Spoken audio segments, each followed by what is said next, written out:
cult of personality. The cult of personality. The cult of personality. Welcome to the Cult of Personality podcast. I'm yours truly, once again in person, Mikeymcchoppa, and here with me today is a very special guest, our first non-musical guest. We are now taking a dive into the fashion world. We are here with the Wicca Boy, the Witch Church. Welcome.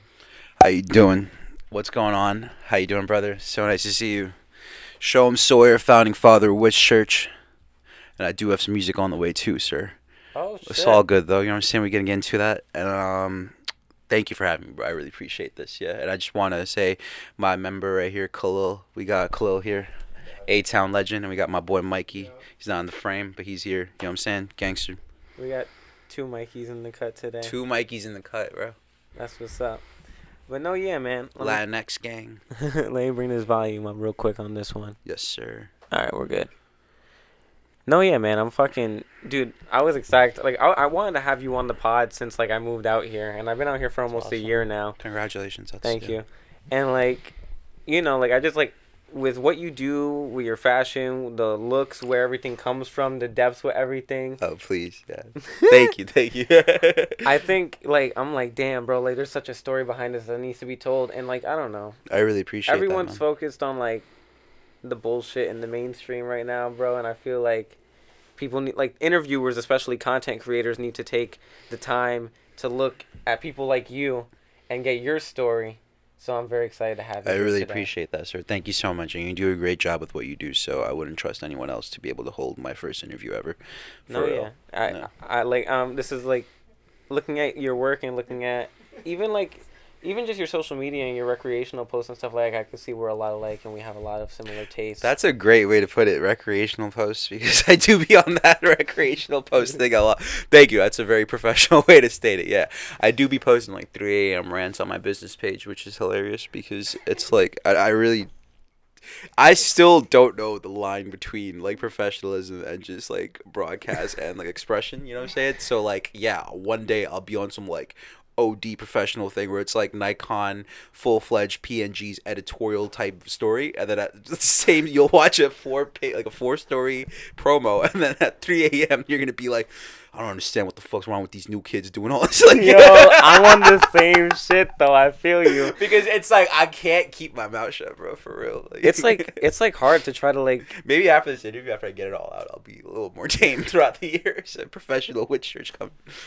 It's just hard to like you know, like, I guess, like, as like public figures and people that like make things, we have like a brand by like default. Absolutely. And like, fuck keeping a brand. Like, I have some shit to talk all the time. For real, bro. It's also like we're not like a team running our pages. It's DIY, so it's like literally a one-man show. You know what I'm saying? Yeah. One woman show, one person show. So it's like we have every right to use our page however the way we want. You know? Yeah, especially like, since we're like respectively in our own fields, like, we have opinions that need to be shared and shit. Like, that's how we keep each other going. Like, I don't know, I'll watch a music interviewer, and like I'll think the questions are just fucking surfaced and like lame and boring, and like so many bad like interviewers out there. I didn't even realize that's the true thing. People still watch, but I still watch the bad stuff. That's what I mean, because there's not. Because we don't like, even how else have. Am I gonna get like X person's opinion on anything? You know what I'm saying? So it's like, yeah, like that. There's like, yeah, it's like one-dimensional questions, right? And stuff. Like, yeah. Mm. I'll get into like the meat and cheese of the interview soon, but absolutely not to ramble. But like, I never been much of a interview analyzer until I started interviewing. Yeah. And now I'll watch an interview and they'll just like ask like the very like. And I'm not one to throw rocks from a glass house because I ask everybody the same question in my interviews. But eventually I like to ramble off and ponder. People just be like, oh, where are you from? Yeah. Oh, how'd you get in your style of music? Yeah. Not even. I get like why those questions exist, but it's like if you're asking Kodak Black like where he's from, right? And it's like... It's like, did you listen to his discography? Or not even that. It's just like, what... You have this gentleman in front of you who's been seen the world, right? And like you start with such a like, you know what I'm saying? Right. Yeah, I don't know, and it's something you could Google and find out in like 3 seconds. You know, that's like the funny thing. Like, yeah, exactly. Just like I wanna ask the questions that you can't find with Google. Precisely, You can't yeah. find on the internet. Easy peasy. Over so I can have some back support. Yo, man, question. A little advice before we get into this. Preface: take care of your lower back. Man, woman, non-binary, doesn't matter who you are. Take care of your lower back. That is a genuine part of your body that you need to freaking actually Facts. prioritize, because I'm telling you right now, like, your lower back is everything. Like, treat that, make that. Everyone talks about health and all that stuff. I'm not gonna go into all that, but I'm just saying right now, take care of your lower back, bro. That's like mad important. Like, No, facts. Bro, wake up wrong side of the bed. Yeah, and you're just especially- like, damn, I feel like I got hit by a truck right now. that I'd be like printing till like mad late and, you know, hunched over doing that thing, and it's like I'm starting to see the toll of that, you know? Like, it's like you gotta really protect and add as much support to it as possible. Sorry for the digression. No, absolutely. And like, I don't know, I just turned 20, like, well, I'm about to be 21 in next month. Baby, what? Yeah. That's fire, bro. You're doing Thank you. great for 21. That's amazing, bro. Thank Happy you. early birthday. When's your birthday? February 10th. Nice. Thank you, guys. You know what, sir? Before we actually begin, sorry, even though I kept saying before we begin like 10 times, here's a early birthday gift, my boy. What is this, reverse Nardwar right now? You're kidding me. Nah, bro. Of course I had to get you right. Come on, What did bro. you get me? I'm not Hold gonna on, come hold on. empty-handed. I'm Muslim. Oh my god. Wow.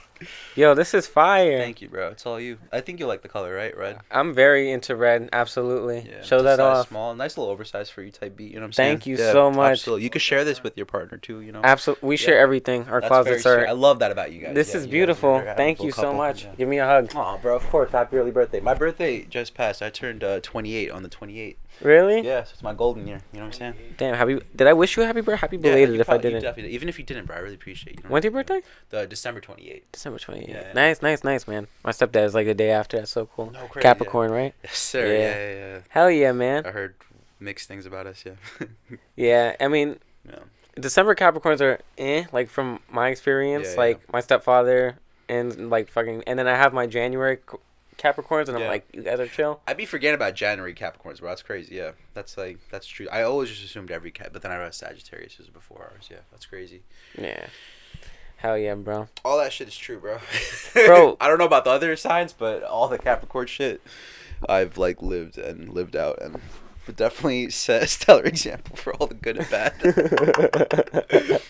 But you're in a good place, man. You're on Thank the you, bro. incline right now, I bro. appreciate it, bro. Thank you. You're doing good things, and you're very, one of the critiques about Capricorns is like that they're very like self-involved and selfish people, and you don't seem like that at all. You're very about like community and about Yeah, like, I didn't realize I thought the major criticism was like I guess it is a little self-involved, but it's like if they set out to do something, it's sort of like no holds bar. Like Right. if I like relationships specifically, where it's like if you have an idolized perception of something with someone, Mhm.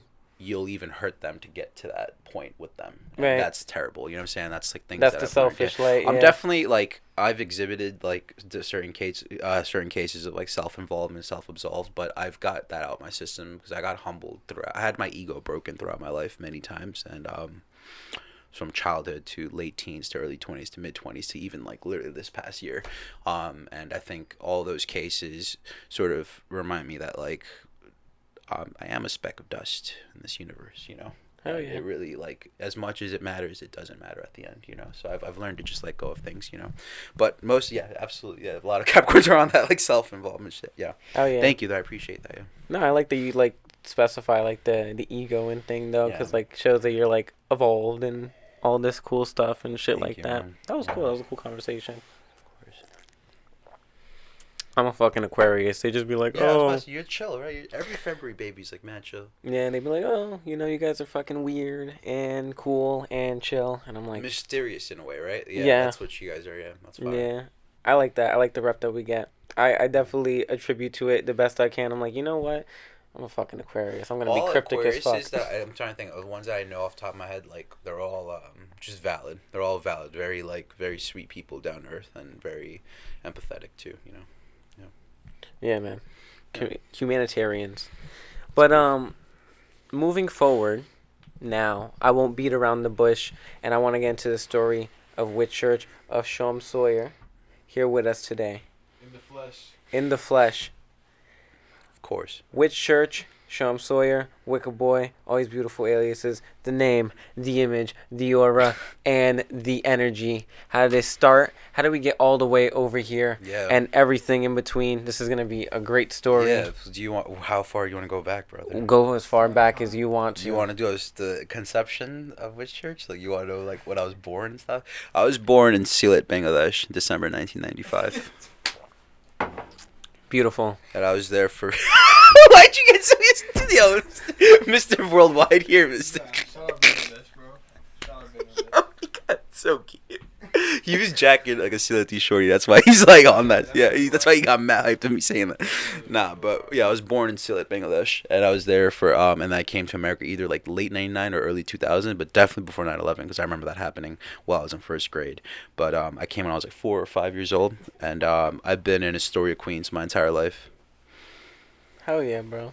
These guys They're fried as These fuck, guys bro. are Yeah, fucking yo, suited. one thing that you could hold on to, they'll got your back, but they will be fried throughout the journey. I'm telling you right now. No, yeah, man, that's fucking crazy, bro. Yeah. Coming from such a young age from Thank across you. the world. Yeah, no, And literally. you came at such a crazy time politically. I know, dude. No, absolutely. And I was obviously I was very young, so I didn't really like process a lot of things till I got older. And another thing, I moved to the most diverse neighborhood in America, which is like Queens, New York, and Astoria specifically. So it was like a melting pot. So it was like, thankfully, I wasn't. I was absolved from a lot of like the trauma that comes with like being from a third world country and moving to like an all white suburbs or you know what I'm saying, like Right. a non-immigrant based like town in America. Especially being fucking brown in America at that time was like everyone was looking at you sideways. It was like a collective Yo, and that's sentiment. crazy about the Queens thing. I experienced Islamophobia from other Muslim kids, bro, and I think it was like, bro, in like the mosque or whatever, like, bro, oh my god, we were relentless, bro. We'd call each other terrorists. We'd like make fun of like each other's moms. We'd like literally in like a holy like we're there in like a mosque, right, and like it's like a holy ground for prayer and reciting the Quran, and we're there just like on some demon shit, just like making fun of each other, chasing each other around, wrestling while we're supposed to be praying, just like. And I think a lot of it just came from like this like internalized thing where it's like, dude, like where do we actually belong, you know? And it's like, yeah. No, yeah, absolutely, Yeah. bro. And it's crazy, like, it's crazy because I have that conversation so often of like how, because then eventually becomes a conversation about like the government's involvement in that whole thing and like what they wanted to do with division and all that. Absolutely, that stuff is terrible. And it sucks because I can relate, you know, in the Hispanic community. Yeah. And also like I'm very like heavy on like my native ancestry and shit like that. So like I love that about you. so bro. I'm very aware about like native topics and shit like that, and it just sucks that we all have these internal struggles Yeah. planted in our communities through these fucking events that are choreographed and shit. You know, it's terrible. It is. It's all planned, bro. Yeah, it's crazy. It's literally all planned. Like, High thoughts, real quick. no, for real. I'm not high, but yeah, exactly, yeah. Yeah, no. Yeah. I'm like, yeah. I took a bong rip before you guys got Fire, here. fire, yeah. So yeah. like I was like super fried, and then you guys gave me that little pull too, and I was like, the cherry on top. That was very sweet of you. I didn't know you guys shared. You know, he's stingy Sharing AF is usually. caring. That's great. That's fine. No, I'll play it off. And they're very spread the wealth. Hell yeah, bro. But you know what? It's good that you talk about where you're from. Yeah. And also like you coming in like the fucking environment that you were coming into in America and coming to Queens, it was such a diverse area because I feel like culture is a very important aspect Absolutely. of your work and your Yeah. art. So I would like to put light on that, but Yeah, thank you. I don't want to cut you off. Continue with the story of No, absolutely. I appreciate it. I mean, I'll jump a few steps real quick because you did bring up something important. Like, yeah, so when I first launched Wish Church, a lot of, like, my first drop ever, like, official one as a brand where I bought, like, the website and everything, get it ready to go, changed the username and all that, and I basically committed to it was October 2020, right? And that was basically a 20-piece hand-painted collection. It was, like, polos. And what I was really inspired by at the time was the Ralph Lauren, like, the stuff that I grew up on, like, the Macy's shit when I was like a teenager, which was like they were hard as fuck, bro. You know what I'm saying? It was the like polo with the fucking stripe. with not the stripe, but like the rugbies that had like the Bear with the golf clubs made on the Nah, everyone's saying the wrong Those thing. are fire. The names with those are fire. Both those things are fire. But like the ones with the city names on it, so it'd be like Oh, Miami, New yeah, York, yes, Berlin, yes. Germany, all these fire ass polos, and that shit. I remember being such a stellar part of my childhood and wanting one of those so bad, but I never found one, bro. But my cousins had them, everyone had them except for me, type shit. But I never found one. I always had. I was grateful for what I had, but I never had those. So when I launched my brand, what I did was I renditioned it. I made it hand painted and sustainable. Obviously, I upcycled. I didn't get any weird like fucking Alibaba Blink or whatever. But I freaking I hand painted these like cotton polos and long sleeves, and I added my own little stencil, and a lot of the stencils were like some aspect of like Orientalism, right? It was like Arabic culture or something like that, right? Yeah. And then the titles. So instead of doing like New York, Miami, or whatever, I borrowed the Vogue font, right? Because I liked how good it looked, all capitalized. Right. And I painted the names of the capitals of third world countries. So I had Dhaka and Chile because I was Bengali, so I had to do those two. And then I had like Beirut for Egypt. You know what I'm saying? Not saying that's a third world country, but just a freaking westernized. Non-American. So I did like the non-first world, non-Western interpretation of that, and I feel like I never explained that to anyone until today. Type shit. It's been 3 years since then, 4 years since then, so it's crazy. But like so that. The reason I brought that up is because that ties into growing up in Astoria, because a lot of those things, even like I use like the capital of Albania because I had like Albanian friends growing up. I use the capital of Poland because I had Polish friends growing up. You know what I'm saying? Yeah. And I did that, and like same with Domingo. I had stuff in South America, my Dominican friends, everything. I had to represent everybody that kind of like felt like was left out of the conversation. Right. And it's good. It's a good feeling. But a lot of my early stuff was just sort of like adding culture to things that already kind of existed, Bro, but doing it with like a swag, like you gotta keep a swag. A lot of people doing that shit and it's mad corny. But I'm sorry, I just have to say that right now. A lot of people. Facts. I added. You gotta have swag before you have culture. I'm sorry to say, but you gotta you gotta know how to market your shit properly without being like exploitative. You know what I'm saying? And some people, believe it or not, self-exploitation of your culture does seen it with a lot of brands. You know what I'm saying? Where like motherfuckers take like the Arabic and add like a dude holding a gun to it, and it's like what are you adding to your culture by doing that? You know what I'm saying? Right. Not saying that that's wrong, but it's just it's intention. You have to acknowledge also that we live.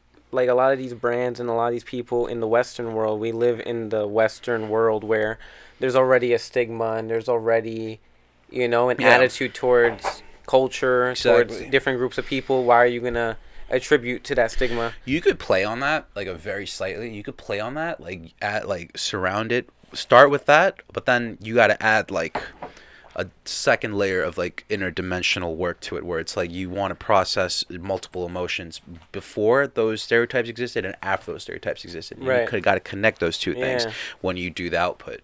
Otherwise, you're just forcing one narrative, because even the pre-stereotype narrative was a little fucked up. And even, could I curse? Sorry if I'm trying not to. Yeah.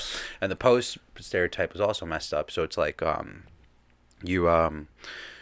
you gotta do. I guess it's just swag. That's not really other word for it. It's just swag. You gotta learn how to swag it out. And I feel like a lot of people, when they saw my first stuff, especially, which I respected a lot, but a lot of like Bengali kids or like which non-white like immigrant kids or whatever, sort of were like, "Yo, that's fire. It's inspiring that you're repping your culture like that."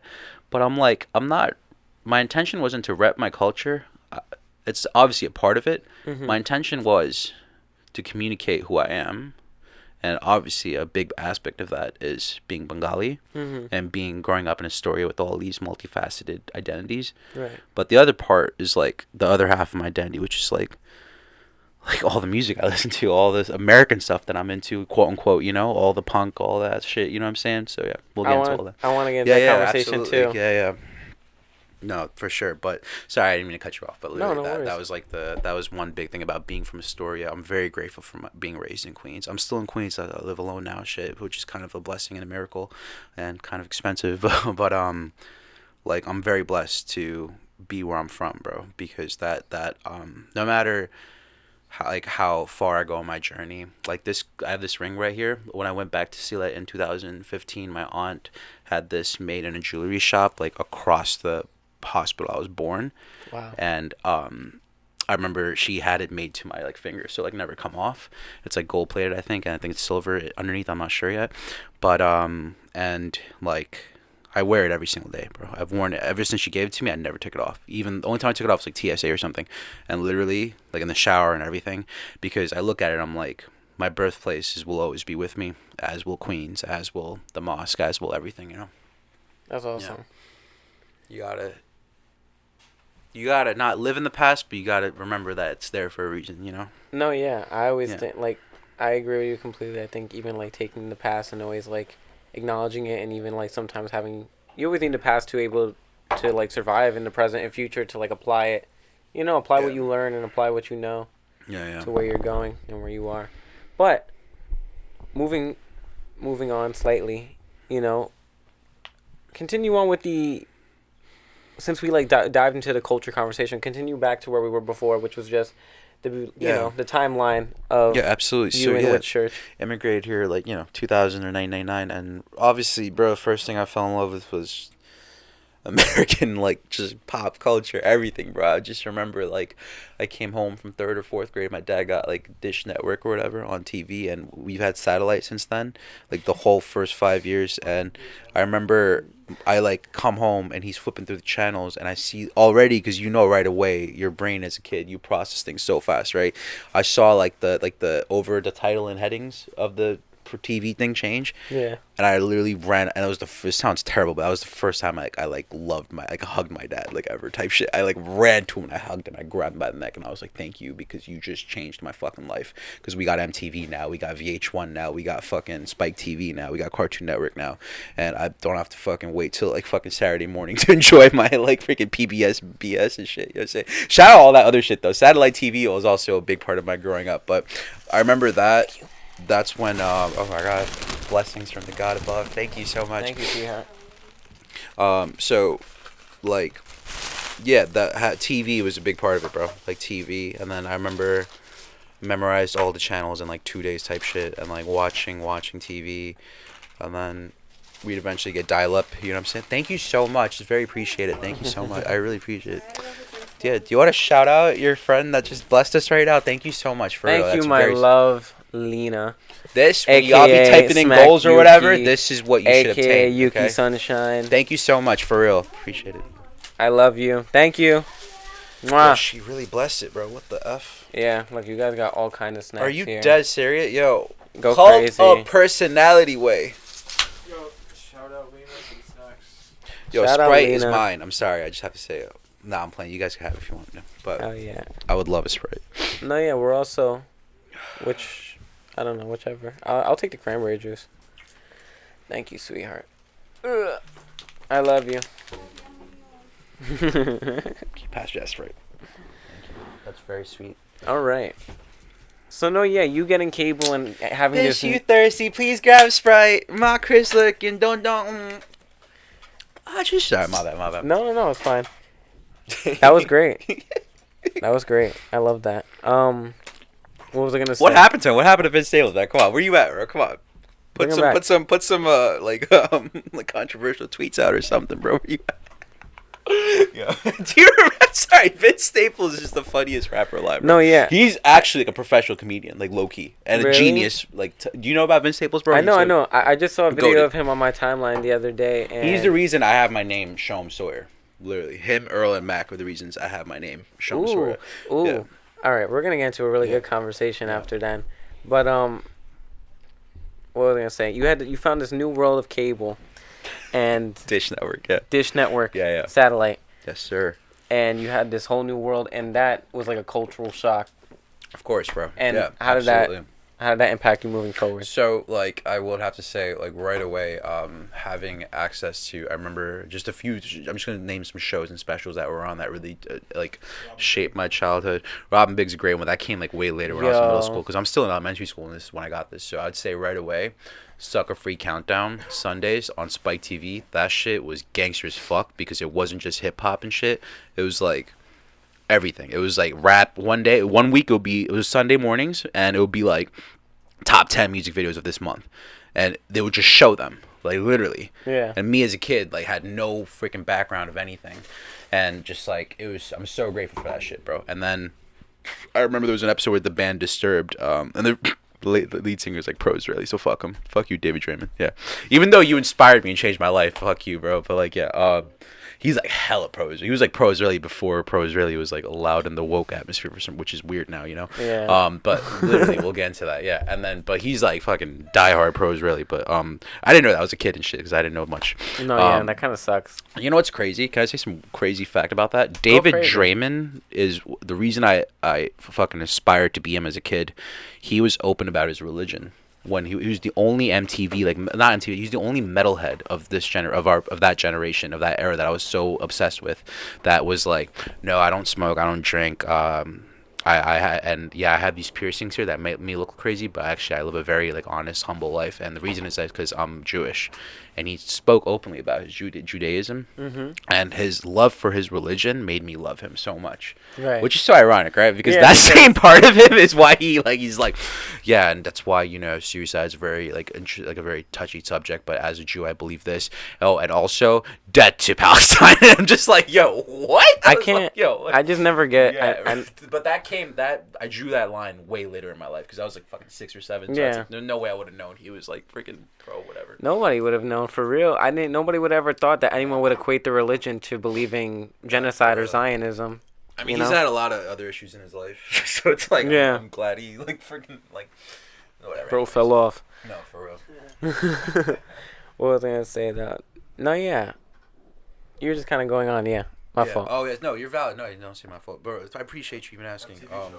Yeah, so Sucker Free Sunday, that was great because it was a compilation of videos, and sometimes the band Disturbed took over for an hour or whatever. Right. And he literally had explained why he likes these videos, and one of those videos was Freak on Unleashed by Korn, and that opened. You see how he just connected that for me. Now I know about Korn. Now I know, and he spoke about it. The drummer or something of the Disturbed of that special was like, "Yo, so we really like this because he starts beatboxing in the middle of the music video. Check it out."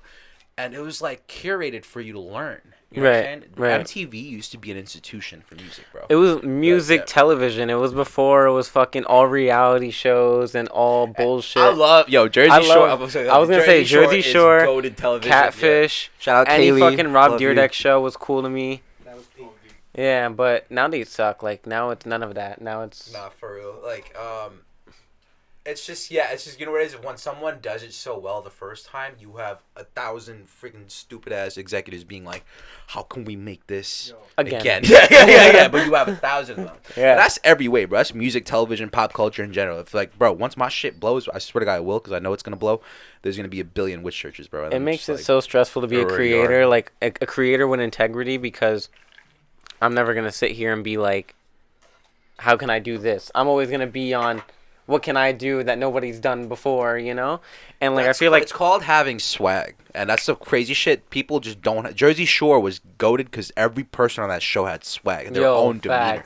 Everyone was on that shit. I just saw something with Pauly D that came up, and he was like, DJ Pauly D was an actual DJ going to clubs, working his ass off day and night, promoting his name before he got that contact from. He got a DM on MySpace, bro. So he was on that before he became a TV personality. You feel me? Yeah. And that's because he had all of them, just like Vinny. All of them, they all had swag. They just had yeah, that swag, and it's like and they were the also producers were really like, smart, and they learned this later on. Producers were smart as fuck too, but they all had what you call it? They were all very business minded too. absolutely. Which is rare. They all had kind of like a goal Precisely. of where they were going before and my after. My favorite, my JWoww. I don't know if she's JWoww, bro. I'm sorry, JWoww, bro. I remember being a kid and just being like, every time she'd come on, bro, I'd be like, it would just be me and JWoww. That's it. Like the whole the time would freeze, and I would just be like, whatever, bro. All the other characters would be like, no. JWoww says one word, I'm like, yes. Like, bro, JWoww had like just like a spell on me, bro.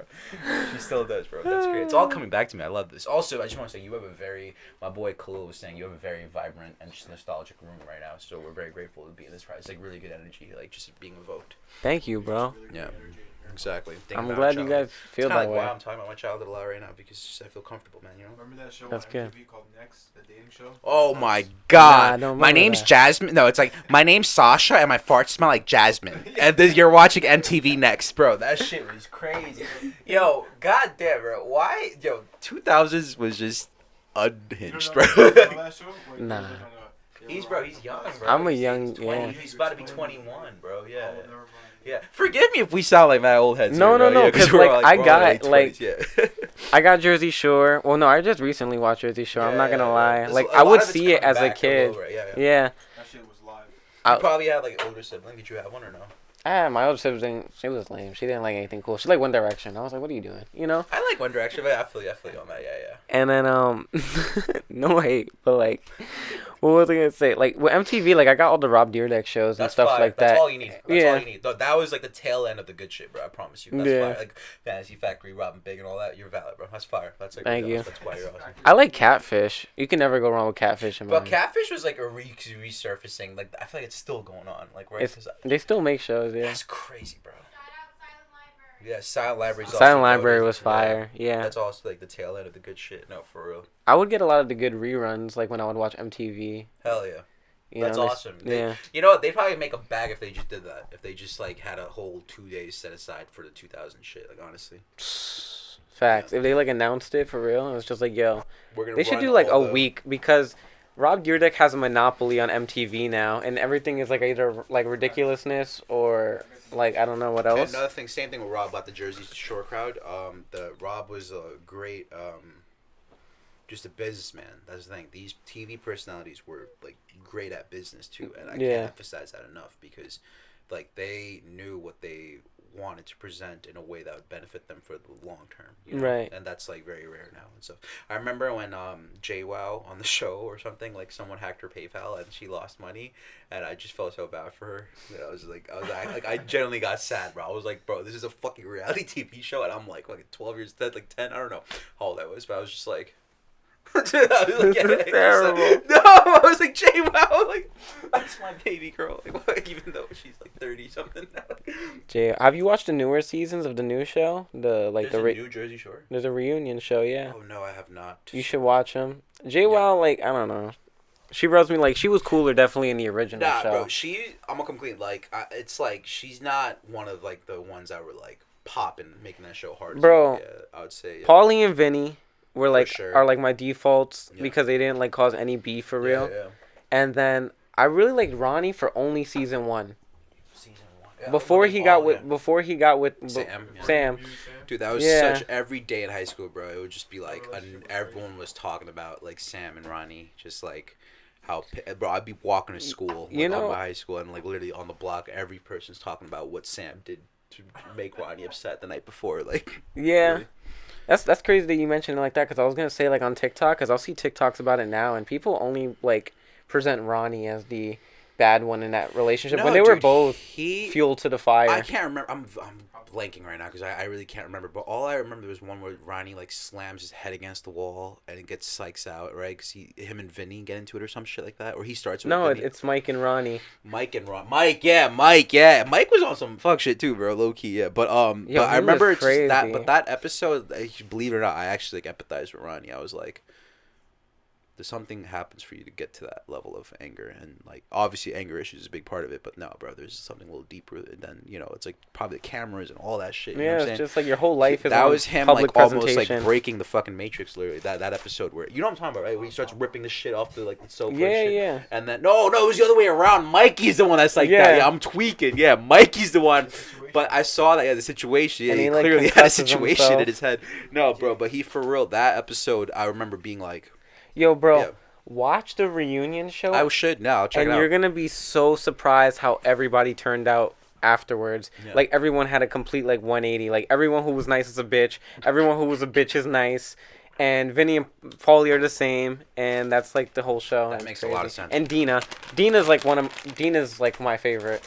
Yeah. She was like the cool, fun, peaceful. Anywho. Yeah. Enough about Jersey Shore. No, that's fire though. Yeah. But it's cool that we could relate to that. Yeah. Hell yeah, man. Stepping away from MTV, kind of, and just continuing on about... Yeah. Oh, so, right after, this is while elementary school, going to middle school, like, we got internet, we got dial-up, the shit. For the youngins that don't know, dial-up is when your freaking mom gets a phone call while you're playing World of Warcraft, and you have to restart the whole game, because you can't have both. Dial-up means that it runs on your phone connection. Yep. So if you get a phone call, your internet's clipped. Done. Damn. You gotta download that stuff. And downloading takes, bro. I remember you try to download something, you'd like start the download and you'd wait till like 8 p.m. for the game.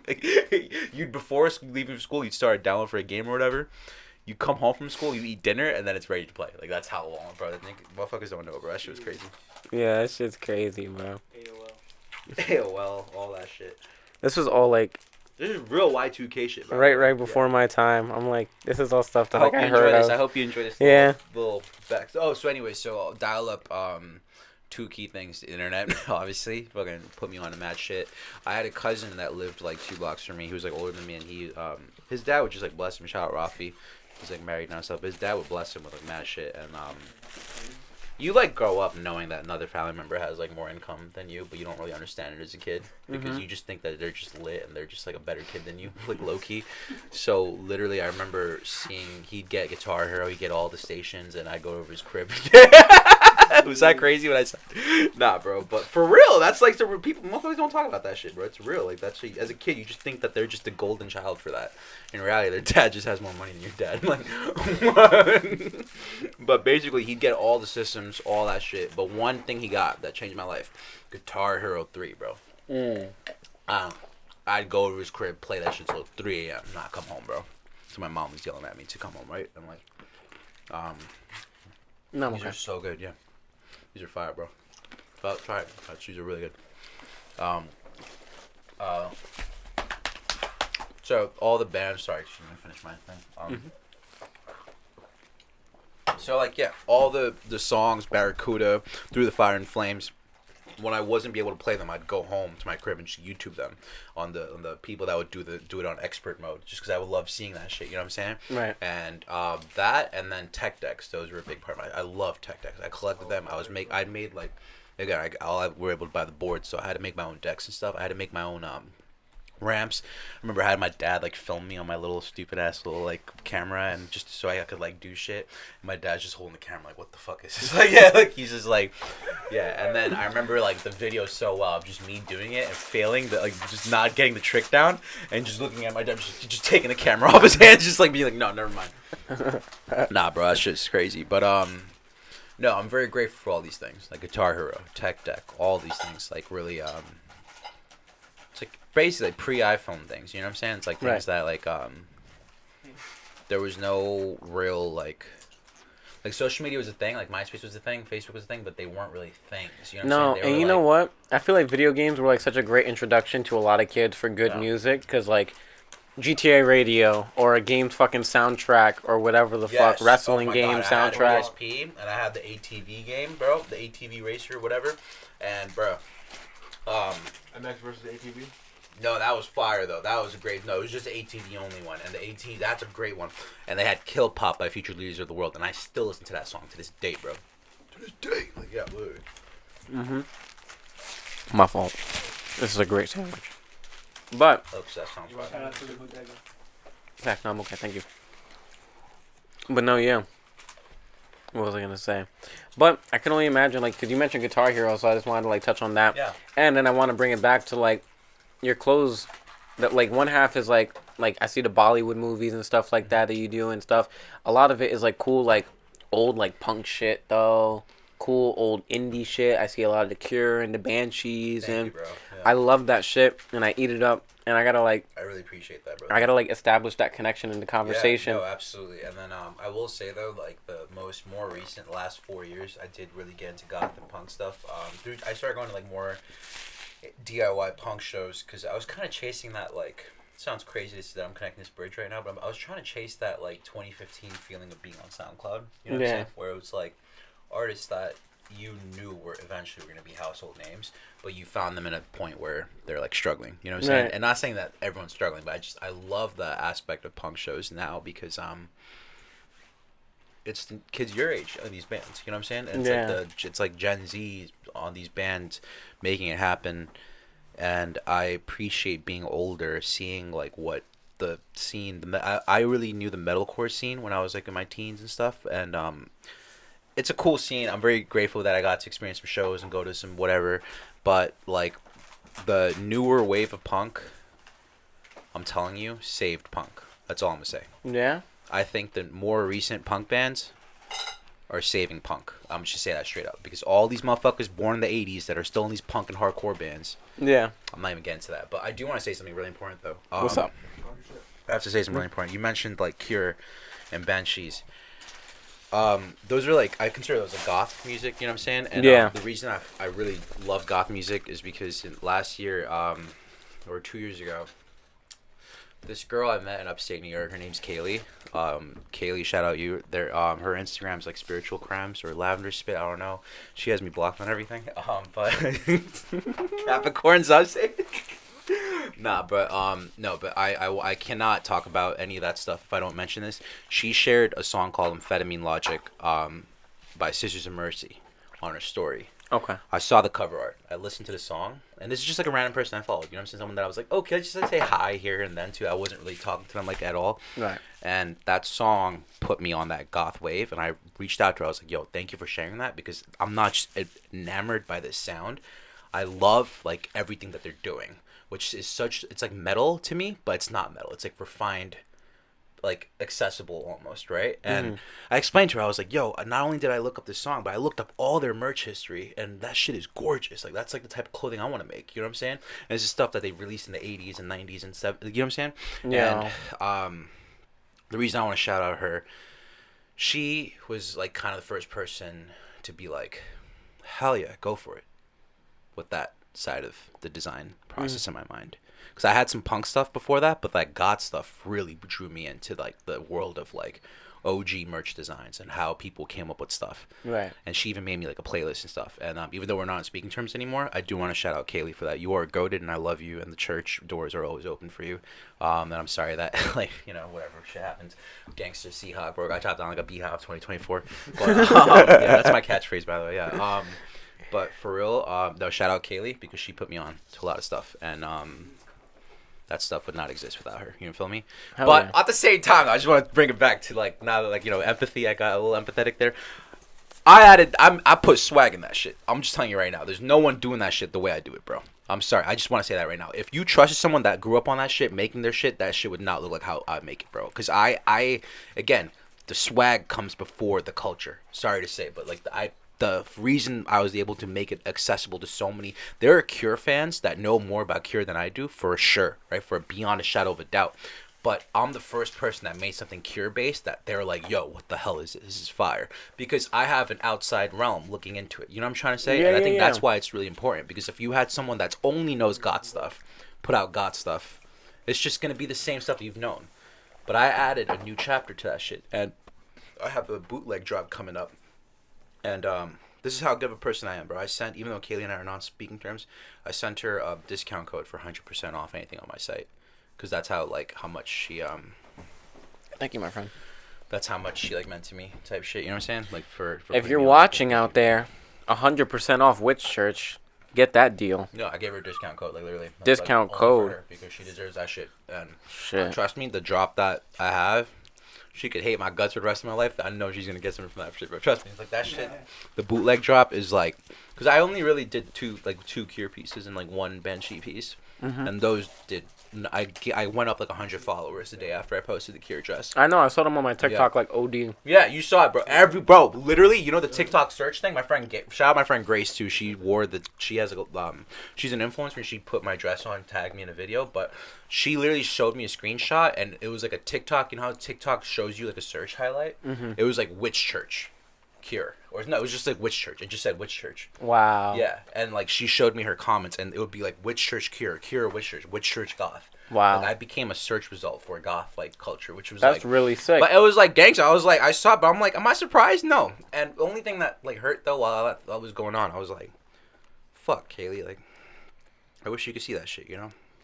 Because it's like everything I told her I'd do just came to life, you know? You're breaking my man's Nah, heart chill. right now. She has every right to fucking hate me, type shit, whatever. Gangster. Anyways, moving on. Yeah. But I had to make that a point though, because I'm a man and I really believe in the people that put you on should mean a lot to you. You know what I'm saying? My boy's here. He put me on to clothing shit in a really deep way.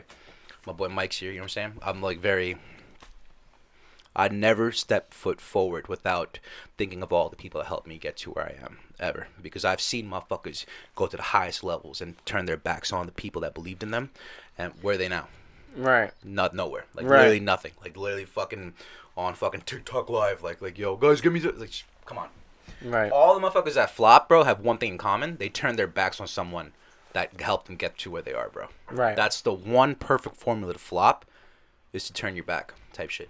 Gangster stamp, like for real. You're gonna have loyalty to some degree, you know. Yeah, of course. To the people who help you. Yeah. Unless, obviously, not everyone. There's people who do you dirty and shit. Exactly. You know? Yeah. I was like, there's definitely special occasions for that where like people become grimy, people envy you because you succeed, shit like that. Bro. But you know. Yeah. No, for real, bro. No, I think you're real as fuck for emphasizing that. Yeah. 'Cause I feel the same way. I don't like people who Well, act church lore Hollywood. for you, you know what I'm saying? Yeah. No, and that's really cool too because with the fucking like with the work I've seen of yours and stuff, I just like to see the influence and see, and also I can relate to you especially because even with this pod, like a lot of like internal influences for the podcast was like seeing like old punk label records, like fucking what's Ian MacKay's record, Discord or whatever, and seeing the SST promos for like Black Flag and stuff like that. Exactly. And liking that shit so much and being like, wow, this is so old school, so DIY. It's even shitty in quality, but it had such a grasp because it was real.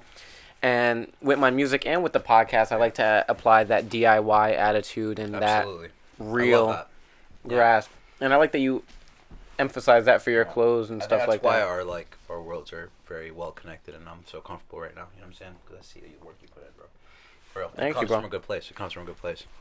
I likewise, literally, that's why I was like, yo, I have to have him on the pod because I knew it was just gonna be a good conversation. Hell yeah, that's a great convo already. Yeah. But but that to go on the one thing that I did do on my own was like the punk shit though. That was like 2021 early. I did these like hats, and the reason I did that, I listened to like Bikini Kill, like Black Flag a little bit, like a very little amount. But when I came to design work, I was just thinking of all the stuff that was sick to me, and one thing that I loved were the vintage punk posters, bro. Those were something else because if you really look at what they were doing for those posters, they were literally grabbing photos from like copyrighted work and just stenciling them out or half toning them and then adding their band names to it. Yeah. And I'm like, now let me do the same shit with the shit that they stole. You know what I'm trying to say? And it's like, but I added again swag to it. I put them on hats, one of one hats. I put them on beanies. I put them on things that like were one, handmade, sustainable, and number 3, they were like accessible to the crowd that loved them in a way where it was like non-exploitative. You know what I'm trying to say? And I feel like me doing that versus whatever, like I don't know, like fucking Prada doing like a Black Flag drop, like it's hella different. Or like Deftones, and what was that brand that collab with Deftones, whatever. Anyways, I wouldn't fucking know. Exactly, right. One thing I fuck with you, I remember you replied to my story about that shit. Like you're like, bro, Deftones is garbage. Deftones was garbage when they came out, and then please. So I fucking they were garbage when they came out. They were forgotten about, and then they came back because uneducated kids of now thought they were put on back then when they were never put on. Bro, they were so like. It's like, yeah. Dude, I remember like I was at like a Nacre show, and it was like one of his first band performances, and the DJ played like Deftones, and my ears started screeching, like literally started like it was like. Bro, the one and only time. Sorry, not to cut you off. No, sure. The one and only time I ever listened to Deftones, I was like, yo, let me just see what all the hype's about. You know, I put that shit on. I literally felt like my energy train. You know what's crazy? It's like marketed for girls that like got groomed to like forgive their groomer. That's what the fuck that music is. Really? Sorry, that sounds terrible. No, I'm just joking. No, I take that back. No, but it's bad energy. That's all I was. It's like bad energy. It's low bro. vibrational. It's like bad, low vibrational play. We are not Jack and Deftones 2024. I'm sorry, like, bro, miss me with that shit, bro. Like, I'd rather you listen to like some band that ends up where it's like the freaking lead singer ends up being like canceled or some bullshit or whatever, rather than you Jack Deftones. That's how much I hate them, bro. No, it's literally garbage. And I'm glad we brought this up because I remember your story exactly. That's what made me like be like, you know what? I mean, it's all love though. Like I don't give a fuck if someone that I have a lot of good friends that love Deftones, and I care nothing about that. I don't care. It's all love. It's just, personally, that's like a bad character trait in my opinion. Nah, it's crazy. I'm like. I think if you have shitty music taste, like genuine shitty music taste, and it's funny because my definition of shitty is like, bro, I know what people think is good. I know it was Mischief. That's what it was. I know a girl. It was a collab between Mischief and Deftones, and let me just tell you how fucking capitalist propaganda this shit is. They had the JPEG Mafia guy model the hoodies. Like, come the Shut up, bro. Jesus Christ, shut the fuck up. Nah, bro, I know a girl that bought a hoodie. She's paid $300 for that shit. Yeah. The shit that they call high fashion nowadays is crazy. I remember her telling me that shit in the train with her, and you know who she is, bro. I'm not gonna say I love her though. I love her to that. She's a great artist. But like, I remember she told me that, and she like did this like, and she like smiled, and I was like, oh wow. And I remember feeling so uncomfortable around her. I was like, man, whatever. Anyways, sorry. No, you know what? I take that shit like personal sometimes. Yeah, no. If I were you, I would have took it personal because like you're gonna put $300 towards that bullshit ass hoodie. Not even that. Not even. And like, Brad, no, it's not even that. Not even. But but I don't like care about that shit. It was just like, damn, like, you know what I'm saying? Like, damn, like, are you that affected? Like, whatever. But I get it. Let people love what they love. You know, they just don't understand why it's like BS. You know. Yeah. Whatever. It's like people listening to like MGK.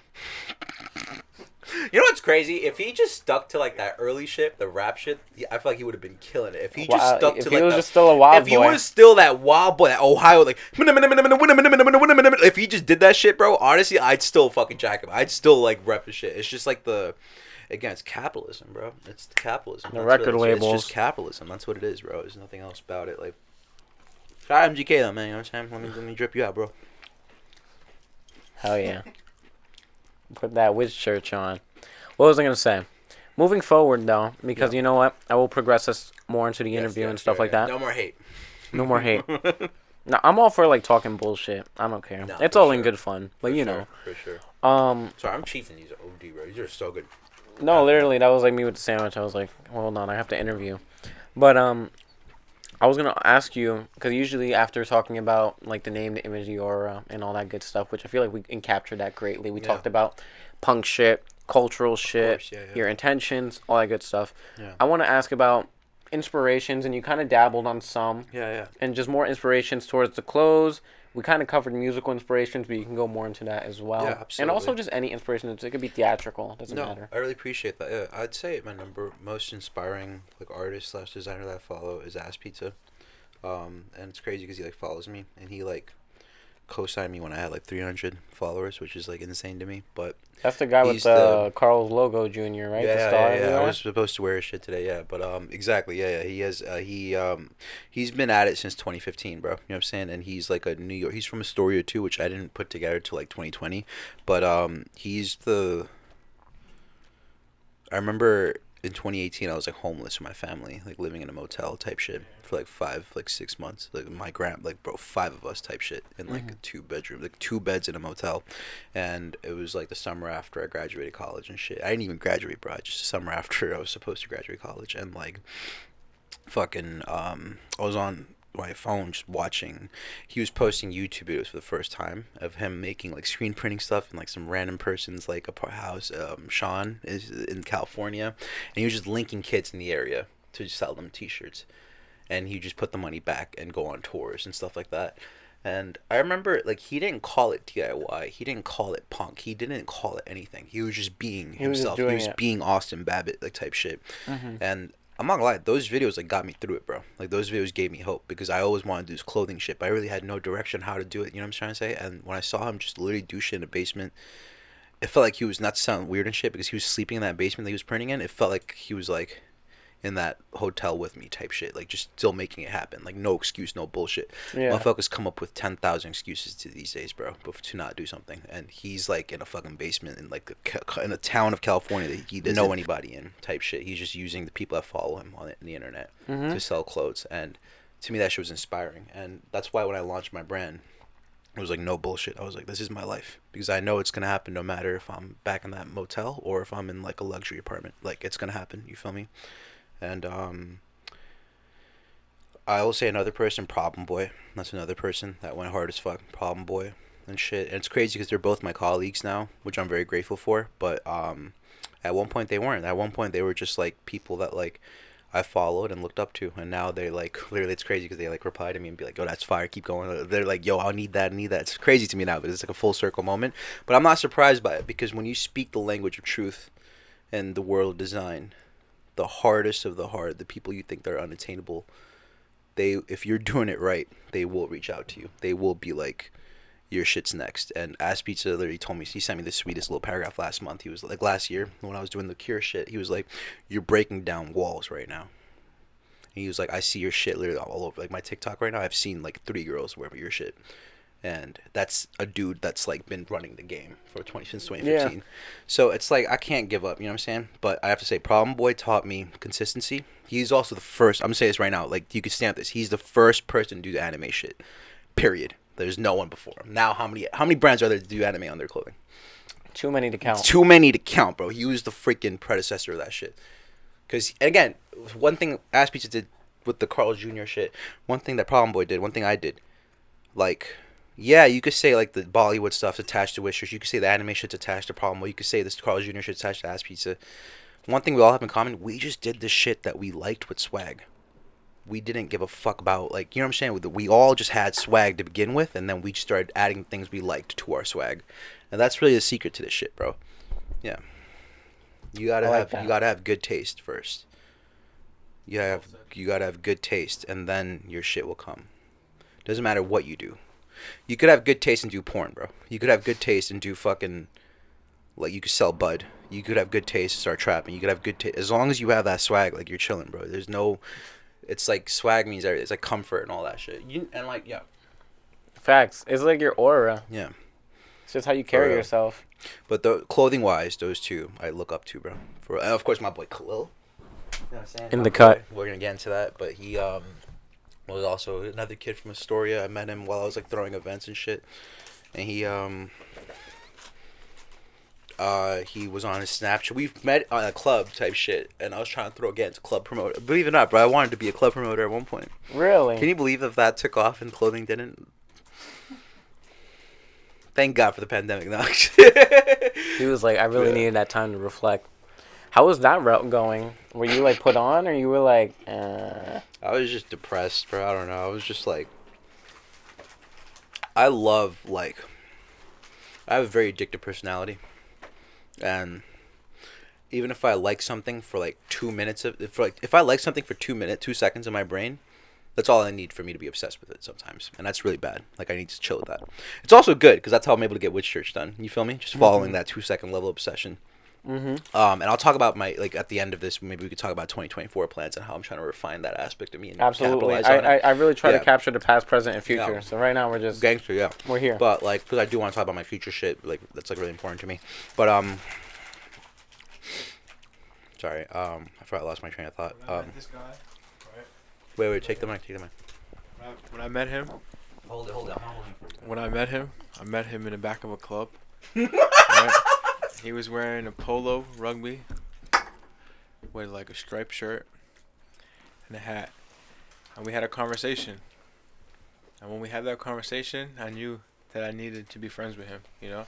Likewise, bro. He's just like one of those cool guys where it's like, bro, down to earth. He took my number down. I remember that. Very That's crazy. aware. You know it's fate when you're like just like drawn to someone, you know? Where we're from, Arabs and Bengalis aren't friends. Like, that's another thing. I just want to say that right now. That's one. I'm being dead serious. That's like a real thing. We're from Astoria, No, I know. A-Town, Bengalis and Arabs. Just, you do not see a group of Bengali Arab friends. Maybe now, like maybe your generation a little more. Our generation, bro, you're in the club. It's you like, see the park. You're Bengali, and you see Matt Arab dudes playing like ball, whatever. Mm-hmm. Your objective is to go straight to the swings and wait till that game is over, because like literally that's how not valid you are. And even if you ask for the ball, you're gonna get clowned, bro. Like literally, it was just like it was mad, just like, and it's all dumb because we're all the same. Like we're all you know what like, I was gonna say? I was like, it's so funny you bring that up. Yeah, because. Like, I was going to say, like, oh, yeah, Puerto Ricans and Dominicans, but it's not even that. Yeah. It'd be Dominicans and Haitians that be on the same thing. Bro, for sure. I went to high school in Spanish Harlem, so I know all about that. It's crazy. Literally, yeah, bro. Like, Colorism. It's like you guys share a landmass. You guys share the island. And did you see that one news? It was like 2016, 15, where all the dark-skinned Haitians woke up and had their citizenships to Dominican Republic revoked, like, or something like that. Or I forgot, I'm butchering it for sure, but they had all their citizenships just like denied. They're saying you're not a citizen anymore. And literally, there was some BS that the government put up where it's like, oh, it's because you're in this. No, it was literally just colorism. Yeah. Straight racism, bro. It's terrible. Like, it's so crazy. Living in a lot of ways, the white man won, bro. Oh, absolutely. Because it's fucked up. The best way to like control a population is to make people that have no differences hate each other. Mm-hmm. Divide and conquer. And that's like 80% of America right now, bro. Absolutely. Like, we all want the same thing. We all want to be, just the roof over our head. love of our life, kids, safety, happiness. That's literally the only thing we have to do. Yet, all these barriers that we just imagine for ourselves, Literally invisible, prevent us for that. Yeah, I know. It's fucked up, bro. it's really fucked up, bro. I be having that conversation all the time. But for real, yo, Khalil's a real one. So I met him at that club and I added him on Snapchat and shit. And I remember I was still on Snapchat, but he posted on his story and he's like, "Yo, tees for sale." And it was like 30, whatever. I replied in a heartbeat because, bro, he had the braids and shit. He took like a sexy ass selfie in the mirror and he was like showing the back of the print and the front of the print. And I'm like, yo, I'm whatever he's on right now, because it gave me that, that ass beat shit all over. I was like, that feeling, like he's selling tees, like hell yeah, bro. You know what I'm trying to say?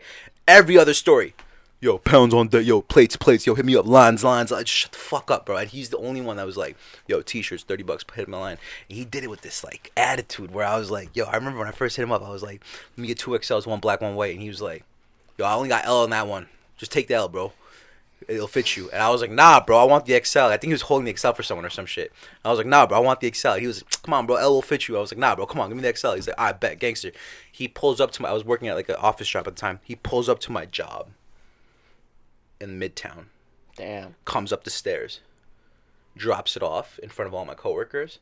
And that day, like all the accountant, the freaking receiving, I told them all about him. I was like, this is the best piece of clothing. And we all passed a t-shirt around. Everyone's holding that shit. Even the dudes in the receiving packing area were like playing with that shit, trying it shit on. Like, that's how I knew he was gifted, bro.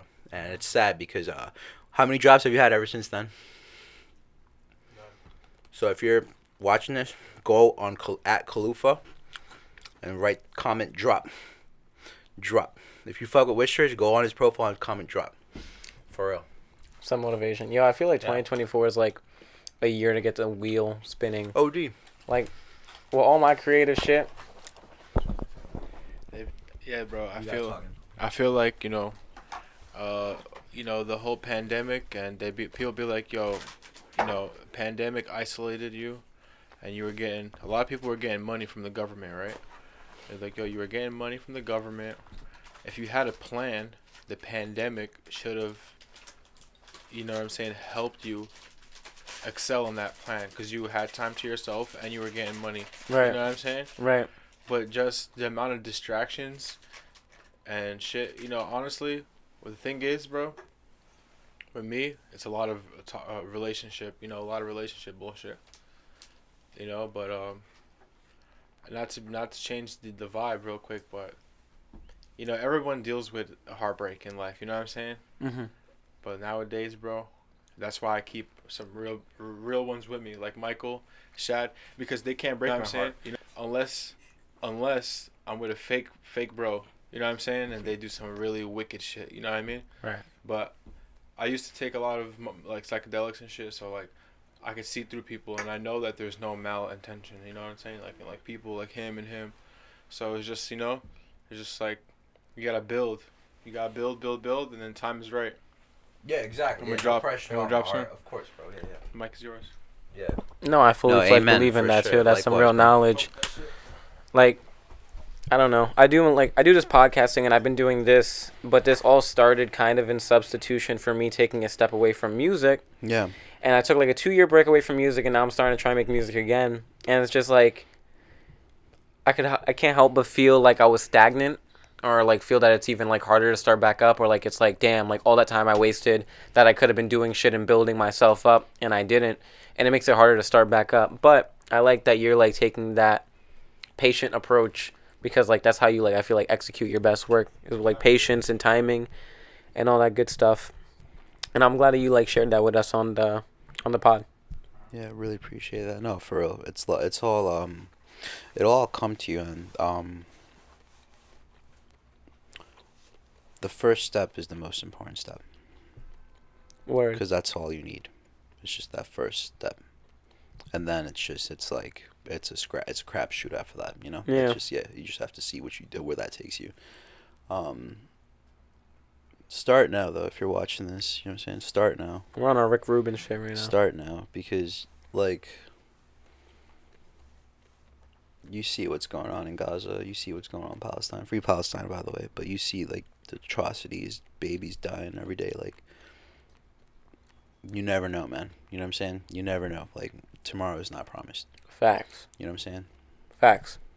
I'm So glad let's you start now. I'm glad you say that. Hell yeah. I kind of lost where we were before this. Yeah, we were talking about inspirations, I think. Yeah. Oh, yes. Yeah. Yeah. So, you named, Ass Pizza, you named. I'm kind of curious. Is it okay if I pass the mic back to Cole? I want to know, what are Yeah. your inspirations type shit? Like, yeah. Give us it. Yeah, I'm that curious. One of my inspirations. Honestly, my inspirations right now, like in terms of, what I want to get done. I like Nego. I like Ape. I like Bathing Ape a lot. He's good. I like Carhartt. I fuck with what's that other brand? 3M. 3M has some good shit. I haven't heard of that. The reflective. The reflective shit, yeah. It's like you see reflective. It's like a technology too. Yeah. Like a brand, and they trademark the technology for reflective gear. That's crazy. Yeah, you see the construction workers and stuff like that. Yeah. Like he was saying like everyone that creates something, they create it and they just add their swag to it. Like, like if I look at this this cup and I have a brand, and I want to make a cup, but I don't want to steal this cup. So what I'm going to do is I'm going to make a cup, but I'm going to make it in such a way where like I made it, you know what I mean? And I put like a little K on it or something, and it's just like my cup, That's like the type of brand work I like. Not like Supreme did it, but they just went like crazy, Where it's like they collab with Champion, whatever they collab with like this. It's on their Right. clothing, you know what I'm saying? Exactly.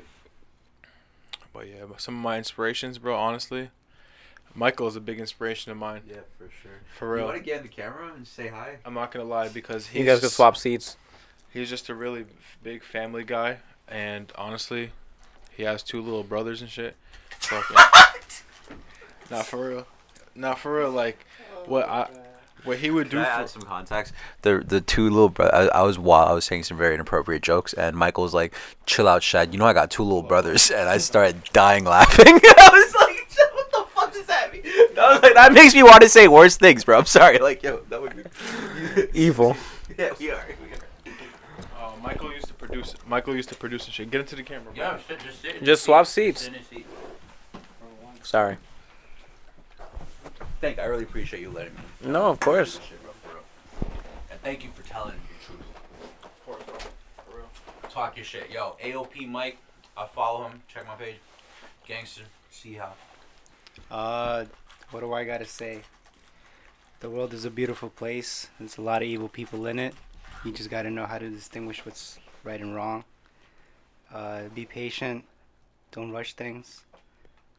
Sometimes you gotta think twice. Other times, go with your heart. Move with good intention. And just make sure you surround yourself with good people. Shit's crazy in this world, but just be a person of faith. I'm a man that stands by God. So I don't wake up and think twice, because I know He's watching over my shoulder. Amen. And pretty much all I could really think of right now. That was But beautiful. Amen. We're here. Thank you. That was the best. Those were really moving words, man. Thank you. Appreciate it. Emotional. That's now. my piece. I really, You already know. I'm still. You know what I'm saying? I really like the tone and the mood Amen. you guys bring to the pod. It's not so. For real. I'm on like here, and they're like not just like chilled out shit, right? No, yeah, but it's also like a lot of people come here to like so focused and hungry to like, I guess, like, like get into themselves and like talk about themselves. And you guys are very much about like the art as a whole and about community and creating as a whole. Like, you guys are like teaching, like you guys are talking as like preachers, like to the audience, not about yourselves. It's not like only me. It's like, No, and I sure. really like that about you guys. And you guys are very wise, and you guys are dropping real knowledge. So thank you. Of course, yeah, that's what we're here for. And we you hit us up anytime, man. If you ever want to talk about shit, always. Positive environment. This is a very positive environment. Yeah. Very safe. Feel very welcome.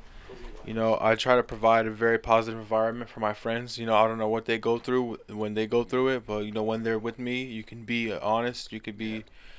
These are the only dudes from Queens where like whatever comes to my head, I just say out loud.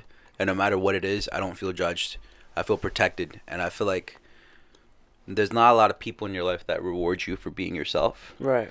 Once you find those people, stick with that shit, because that's hard to come by, bro, for real. Right. You know what I'm saying?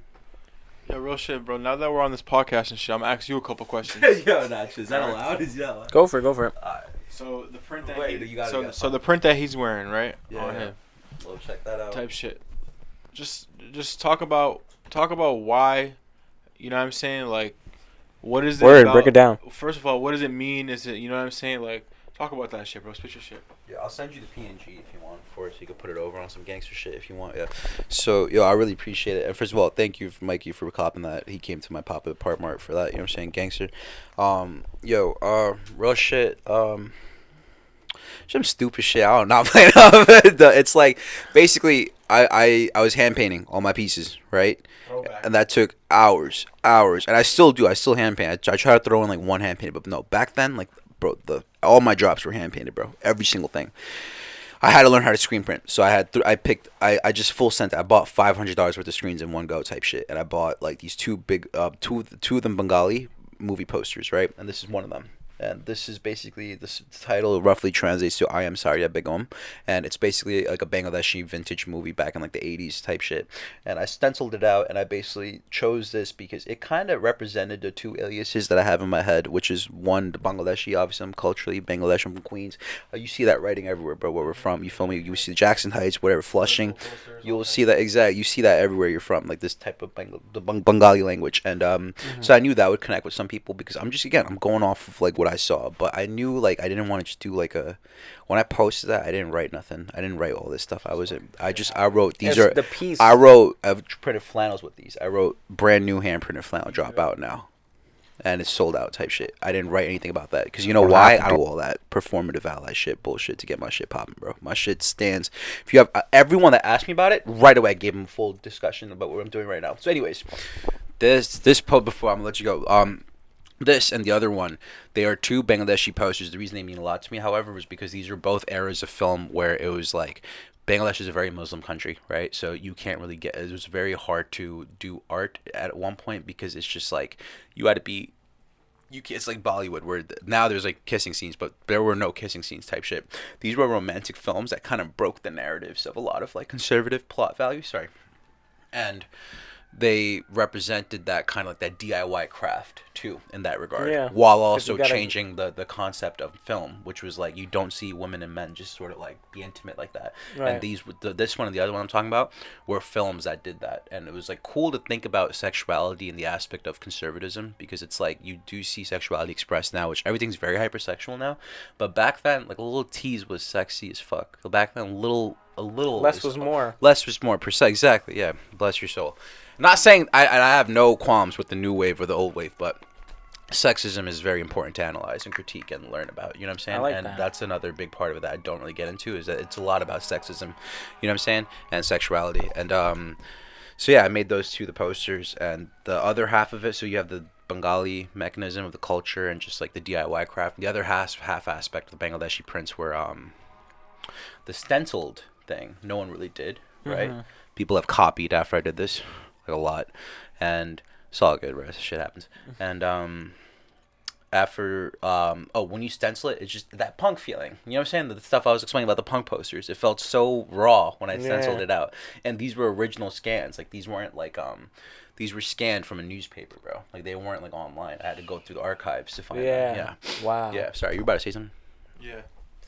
All right. Which church? Let's say. Another question. Yeah. I was like. No, for real. Let's say you had $100K. Yeah. How are you gonna spend that on your brand?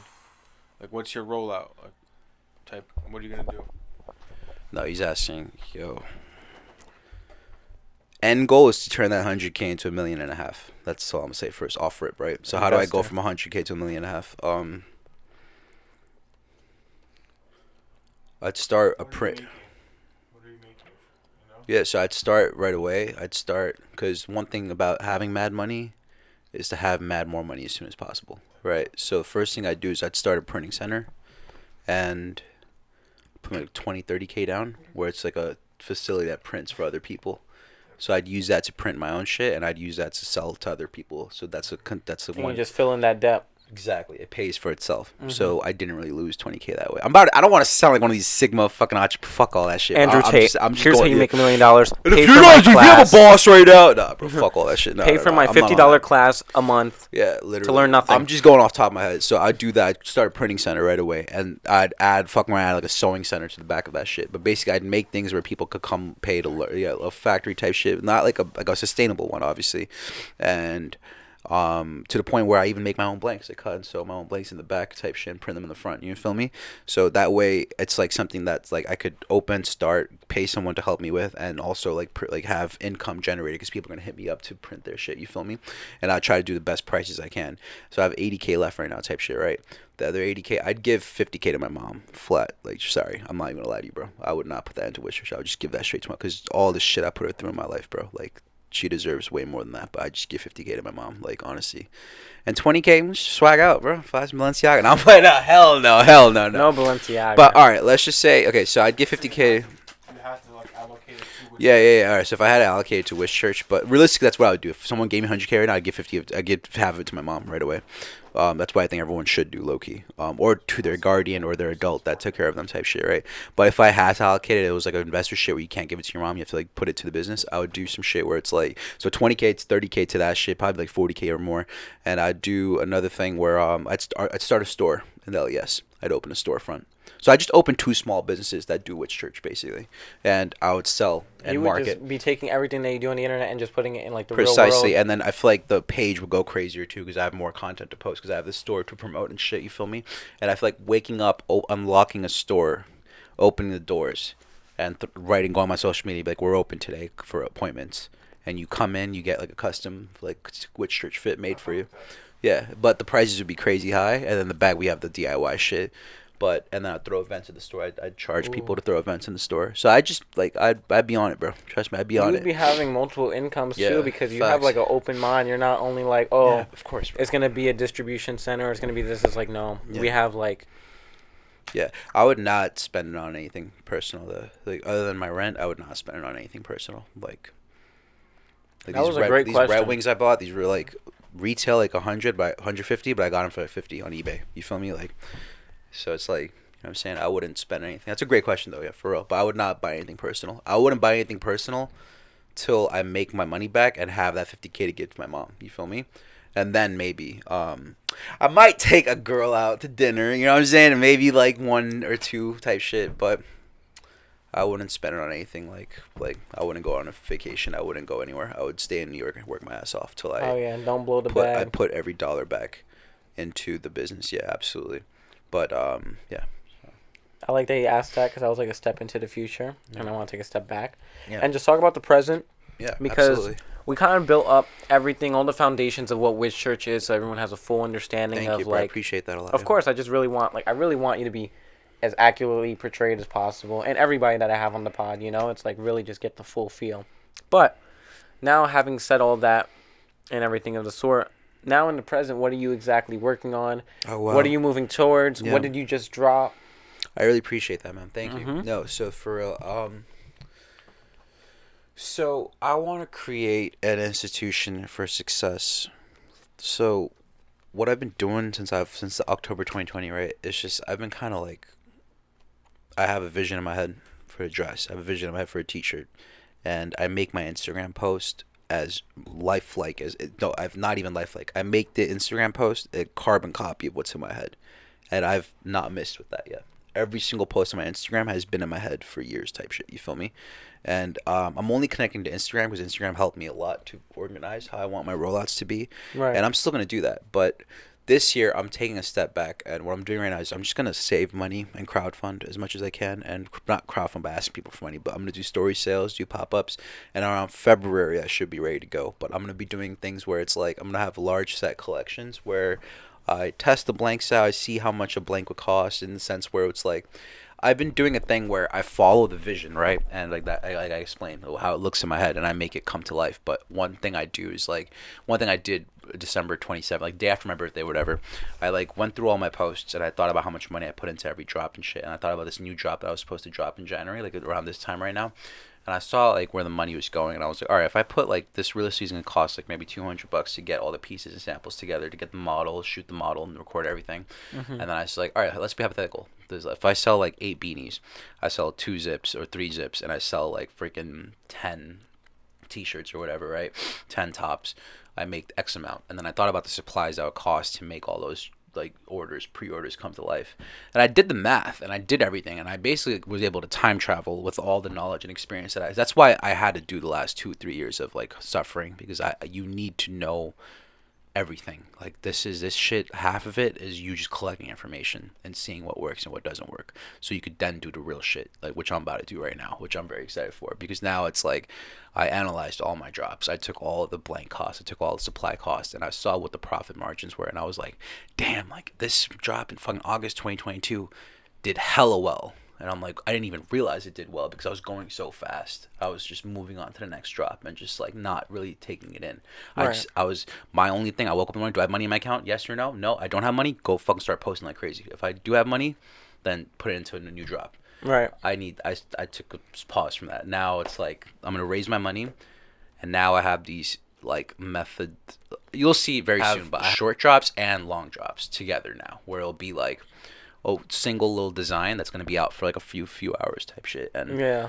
like, I've been seeing you post a lot more on your story actively and stuff, and on your feed as well. yeah. Story sales are always a thing, and honestly, I'm very grateful for Instagram stories, bro. I made a lot of money off Instagram stories alone, bro, for real.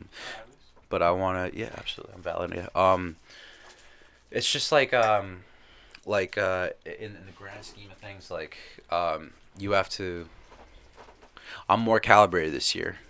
I'm putting my money towards important things. I'm not like doing that math, right? Just going back to that, doing that math and seeing the honest, after I sell all those beanies, after I sell how much money I'm left with after that, I was like, damn, this is a shithead ass job. Like, why the hell would I go fucking, I'm about to put 20 hours of my life labor into this shit just to make like, what, $500, $600 profit? And Right. yeah, it makes sense if you're thinking like a DIY kid, but bro, I got rent to pay. I got fucking, you know what I'm saying? I got an overhead of fucking $2,000 a month type shit. And it's Con Edison in New York is the highest it's ever been, especially since the Ukraine shit, you feel me? Right. And I feel like that's just such a fucked up excuse that they use that to increase. You live alone, so you get it, bro. They use everything. Every public and enduring event that we're facing is used to push their agenda because it's their agenda to begin with. They'll be like, "Oh, something across the world is now affecting your And now prices your because FedEx package, we did it." and now your FedEx package to Omaha, Nebraska is gonna take 3 months because like apparently this fucking because we blew something up across the Jesus world. Christ, no, bro, it's insane. But going back to what I was saying, So the output this year is gonna be more controlled and more. It's still gonna be sick as fuck, but you're gonna notice it right away. It's just gonna be smarter. It's gonna be way smarter. It's gonna be planned more accordingly. I have like a marketing team set to the side right now on TikTok that's gonna help me. Not like a ad thing, like a bunch of people that have their own TikToks that are gonna help me market their shit like way better. And my friend Grace is gonna be involved. And Grace, if you're watching this, shout out you. You really restored my faith because I took the brand to a whole new direction, and you were one of the people that really. And shout out Pure Joe, shout out Kyer. They put their friends onto my stuff, and like I'm very grateful for them. Shout out Stain, shout out Kyer, shout out Pure Joe. Like, these are people you should have them on here, bro. Real shit. They're awesome. They're underground. They're legends and shit. And so anyways, like I'm very grateful because I started TikTok last year too. I was very late on TikTok. I didn't realize like I was super millennial ego type shit where I was like I'm on the same shit to this day. Yeah, Like, I don't deadass, like no, TikTok bro. at all. Bro, I avoided it for fucking the longest, and then February 2023, I was like, fuck it, like, cause I just money, bro. It's just No, I feel you. But the thing is, so I've been doing this thing where, and I'm still gonna chase the vision in my head, but the business is gonna be up there now, which I'm very excited about. Like, and all I've been doing, it sounds crazy because I don't want to say hiatus. I'm not really taking a hiatus because I'm still working my ass off. I'm just planning something that when you see it, just You're like know. strategizing. Yeah, exactly. You're getting organized. You're getting your ducks in a row. So when you put shit out, it's like done, did. It's gonna be an artillery. You know what I'm saying? Rather than just like a collection, a compilation, it's gonna be an artillery, and it's still gonna be artistic. It's still gonna be great, but I'm very grateful. I had to do what I did the last 3 years to get to this point. I had to fucking see what didn't work because. What the fuck are motherfuckers now doing the same shit that they're doing from fucking 2020? Like, come on. No, like, for real. Bro. And they come, bro, I had this one dude DM me. He's like, yo, I missed the 2021 era. of Instagram fashion, and I'm like, are you fucking Ew. like insane? I feel like everything from like 2018 to like 2021 was like, even 2022 was like that extremely was forgettable. practice. You know what I'm saying? Yeah, that was Yeah. like practice. And the real shit is though, bro, you cannot be stuck on any design. You cannot be stuck on any chapter, bro, ever. Like getting stuck is like is you rejecting God. Right. Real shit. Right. No. And you know what? I want to talk about something as well, because you've been mentioning, like, even with the 100K question, and you talking about investing, and you talking about all this stuff that we just talked about. I really admire your work ethic, and I want to ask about, Thank you, bro. in the goal of, you know, trying to succeed, and also just survival, trying to get by, and you talk about rent and stuff like that. All these things very important for artists and for creators. I really want to ask about, like, when you started doing the Washington Square Park pop-ups. Word, yeah. And stuff like that. Bro, I should save my life. Literally, bro, this is going to cause... What I'm about to say is going to be so controversial because there's motherfuckers that hate this park to death, and I totally respect it. Washington Square Park, like, saved my life, bro. Real shit. Like, it really saved my life. Like, it fucking... Going to that park with nothing but just, like, hope that people fuck with, like, your shit. That shit is the rawest thing you could do, bro.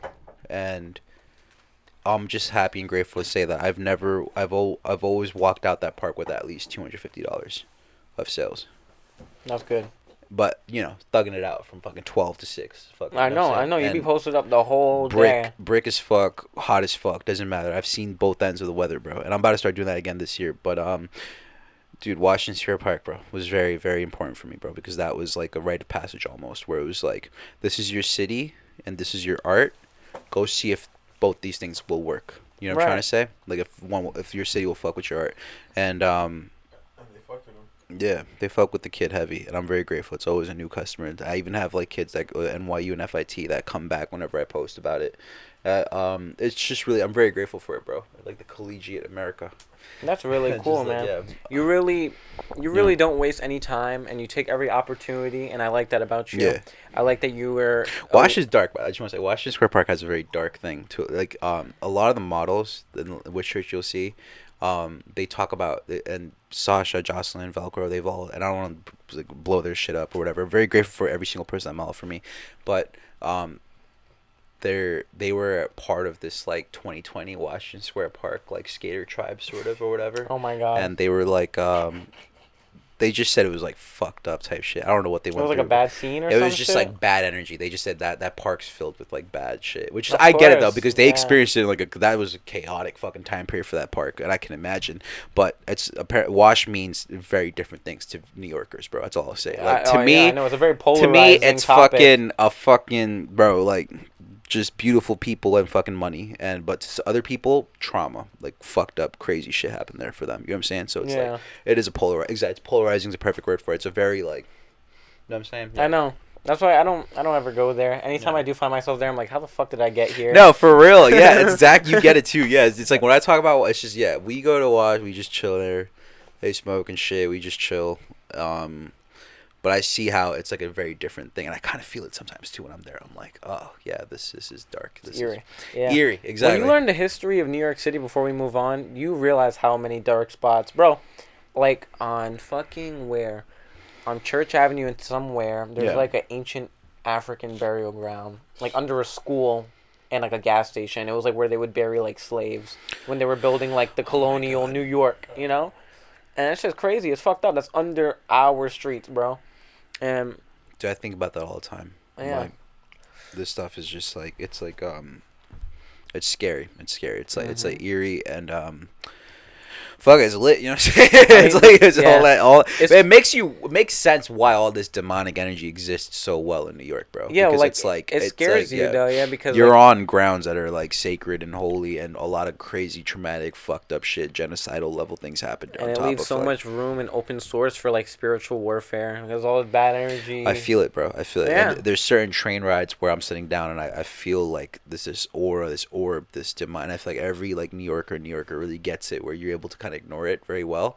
You just we like, all are like a master in dissociating, like all of us. we got so good at just like getting comfortable with the demon in the room type shit, right? And it's fucked up, bro. Real shit. We're very good at like accepting demonic energy almost because it's like such a normal thing in New York. Yeah.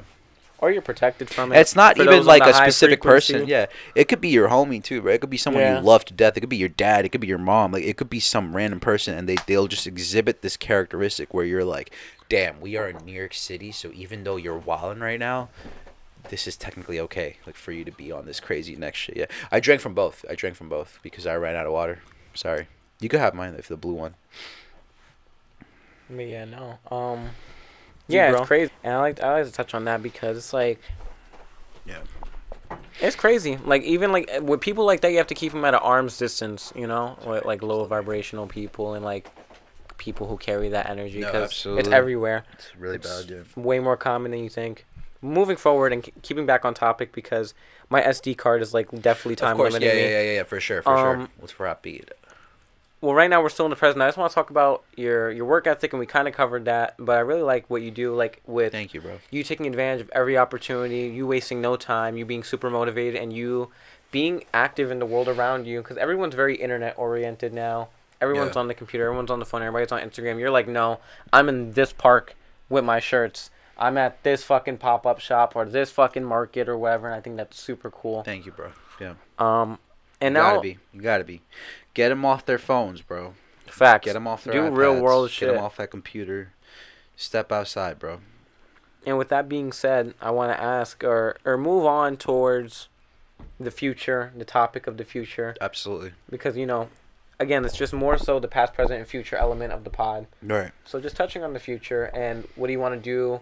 Like pretty much what are your plans? And you kind of touched on it a little bit, but what are your plans Absolutely. for the brand? What are your plans for Thank you. yourself? No, What are I your plans appreciate for other creative endeavors outside of clothing and outside of Witch Yeah, Church? I really appreciate you asking that. Yeah, much like you, bro. I got music on the way, bro. I've been writing raps.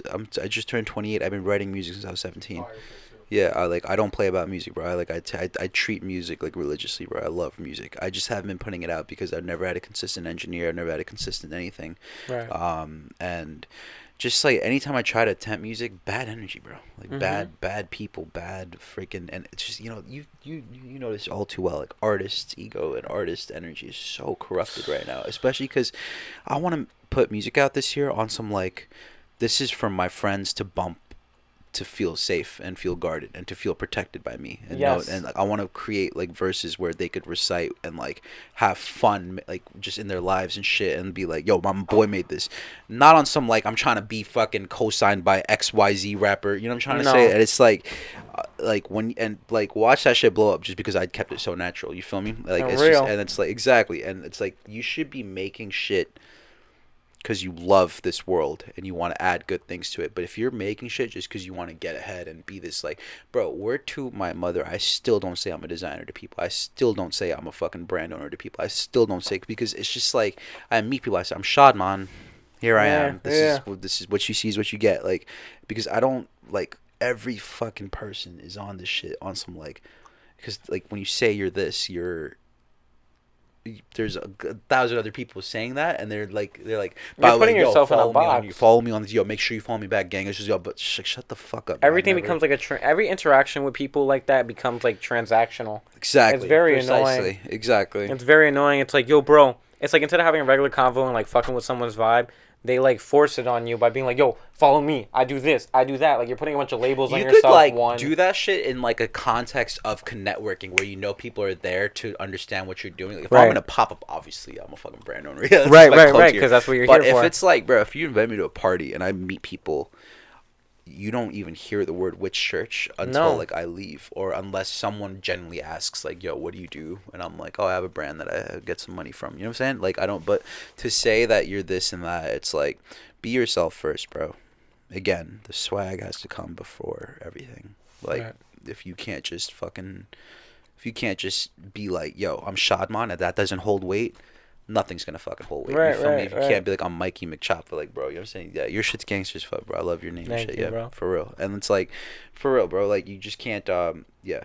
I do want to shout out two people that are currently making clothes right now that Go I for it. fucking love to death. Luisa Leilani, like, spazzing. Like, the best designer in New York City, in my opinion. Deadass. Luisa Leilani. Check her out. Check her page out at everything. Luisa Leilani. She's fire. And Body Citated. She's also a goated designer, and I had the pleasure of meeting them both last year, and they both reassured me that what I'm doing is in the right time and right part of history. So shout out to them both. They That both must be screamed so it. like assuring. Bro, facts, and right? Yeah, validating. it's just because they're the same shit. They're on the same shit. They're just like, here it is. I love this. I don't give a fuck about X. I love this. I love, here you are. This is my expression. This isn't my little agenda. This is my expression. You know, this is my Right. diary, and you're taking a glimpse into my mind. And I love them both for that, bro. For real. That's why I like whenever I don't ever like I like what you say about like being in a space and never presenting yourself as clothing or as a designer or whatever. Yeah. Because like I feel you on that. Like I hold like my art like you know close to me like Yeah. you know, and I like the way that you approach that as well. Yeah, absolutely. Oh, sorry. You said something about. I'm gonna take a photo of this real quick because it's like a goated moment right here. Say what's up, gang. Hell yeah. Fire. No, sorry. Just for the gram type shit. Yeah. Oh, yeah. What was I gonna say? You asked something else about the future. I forgot what it was. Oh, other creative endeavors. Oh, right, yeah. So two things. Okay, so music, for real. Yo, I'm going to be dropping a music video. I'm working with my bro Caleb Weiss, who I met in college, and my boy Graham Gilmore, and my boy Kyra Noomstar and Pure Joe. I have a 4-person team going to this music shit now that I'm going to, like, literally, I'm going to hold them down, bro. You feel me? I'm excited for that shit, too, bro, because it's like, I trust these people. I feel like all these people have worked on themselves a lot, you know what I'm saying, since I've met them. And I'm excited to drop music with them and shit because there's like a videographer, an engineer, all that shit covered. All the bases are covered now, you feel me? Right. And I feel safe around them. I could say, just like these dudes, I could say whatever I want around them type shit. Yeah, Like, and you need that safety and that comfortability in order to like fully capture what you're trying to do. Exactly, yeah. Clothing wise, one of my main goals of 2024, I want to open an art gallery at one point this year and just do like an exhibit for like a month or like maybe 2 weeks or a week or a weekend even. But it's gonna be like 10 hand painted t-shirts type shit. It's gonna be like stencils of like original New York shit, and it's gonna be sick as fuck. It's gonna be sick. Cool. Yeah, I'm trying to do like an art gallery and have like some of my homies sell their stuff in the back and shit too. You feel me? Mm-hmm. So I'm trying to do that. The ultimate goal of Church right now is I want to make that 100 racks that Khalil was talking about, because I want to open a storefront, like really badly. I want to open a store. Yeah. And I think when I get there, it's just like I want to go into my 30s with keys to something that I open in the morning and invite people over to type shit. You feel me? Some form. Not saying if it's a store, not saying it's a gallery. Some form of that shit. Real shit. Yeah. And then And I like that, man. yeah. It's like right now is like the time for like really like gathering ideas, gathering information, like you said, getting ready to shoot, you know, and then give it however much time, you know, X amount of time for whomever, for yourself. Absolutely. And you just get ready to shoot, you know, get ready to go. And like I think that's cool that you have like these goals and the stuff of like bringing it into the real world and gaining assets, because with art and with a lot of this stuff, like you have to kind of be delusional to be an artist and to be a creator, like personally in my opinion, like because everyone's going to tell you it's unrealistic, everybody's going to tell you it's difficult, everybody's going to tell you it's an obstacle. People take that and they go head first into it, and they don't think about the realistic aspects of things, of marketing, of business, of assets, of money, because we live unfortunately in a capitalist society where we need these things to survive. And you know, you have to apply that to your art to make it palatable with the world around us. And I think that you're very good on that, and I think that you all three brought valuable, like, great lessons to the pod, because there's a lot of young people who listen to this shit, you know. And I think that was really cool. So thank you guys. And keep doing what you're doing, bro. You're fucking killing it, bro. This I'm is the trying. best interview ever, bro. For real. Yo, you guys have any closing statements? Yeah, some shit. You ever been to Astoria, Queens? No. You should come. You should come. We'll take you out, bro. My dad First lives thing- out there. I don't know what part of Queens he's in, but he's in Queens. But I haven't been too often. First things first, you should come over there, see what we live through, because very, very diverse. You got Mexicans, brown people, Arabs, Greeks. You got all types of, shit like that. Closing statements. God is good. You know what I'm saying? Thank you for having us over. Of course. Thank you guys for coming. Mike, any closing statements? Pull up, Mike. I like you touch on that too, you know. Brooklyn's crazy though. Like you go down the block and Brooklyn will be like Hasidic Jew, and then you go to the next block and it's like Punjabis, and then it's the next block and it's Hispanic, and it's the next block and it's Mexicans, and it's like, oh shit. Closing statements from the other Mikey. Stay true to yourself.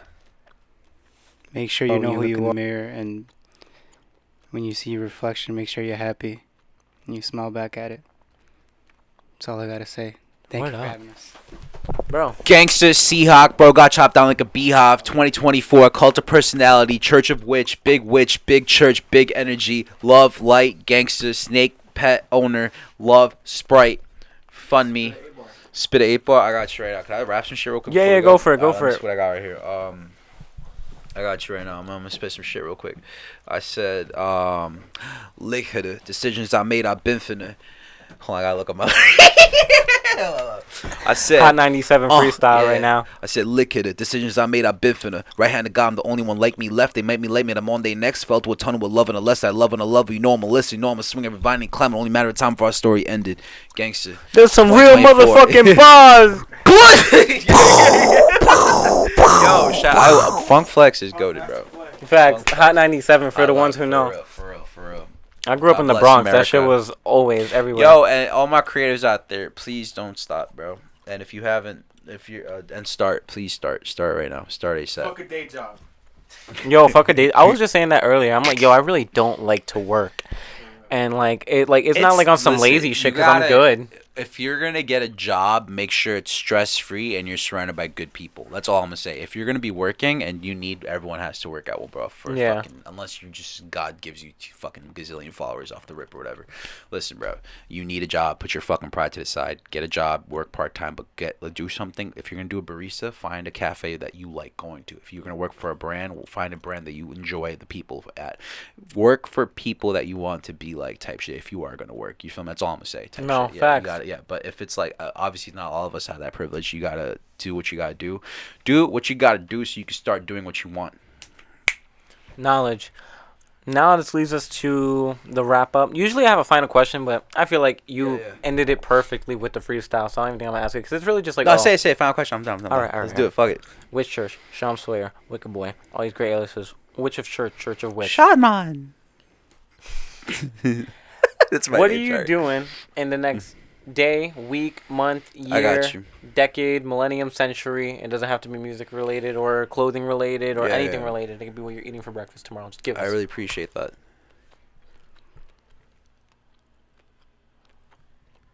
I'm not going to say when, but I'll say what I'm going to be doing.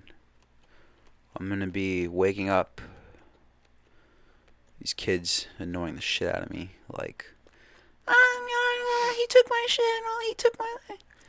My wife's going to be gorgeous, but she's going to be the most, like, menacing woman known to man. She's going to be like, get your ass and take him to school right now. I'm going to be dropping him off to school, going to an office, testing fabrics.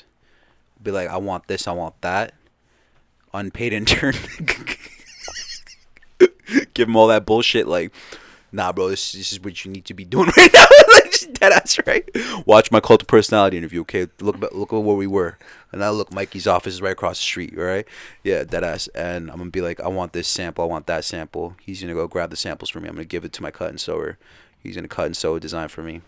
I'm going to have an interview, like, on another interview that day. Like some crazy, like, CNN or some shit, talk about the worldly matters, in my opinion. Then I'm going to go to a poetry recital. And then I'm going to go to my daughter's fucking ballet class, pick her up from that shit. She's annoying the shit out of me, telling me all her bullshit ass problems, and I'm gonna take her home. My wife's mad, like, just upset. And I don't know why my family's gonna be upset with me. I just know I'm gonna be a busy man. Everyone's upset. Yeah. They're gonna love me, but they're gonna be upset. And we're just having a very quiet dinner. Everyone's like, annoying the shit out of me, and everyone's upset. We're gonna be having a quiet dinner.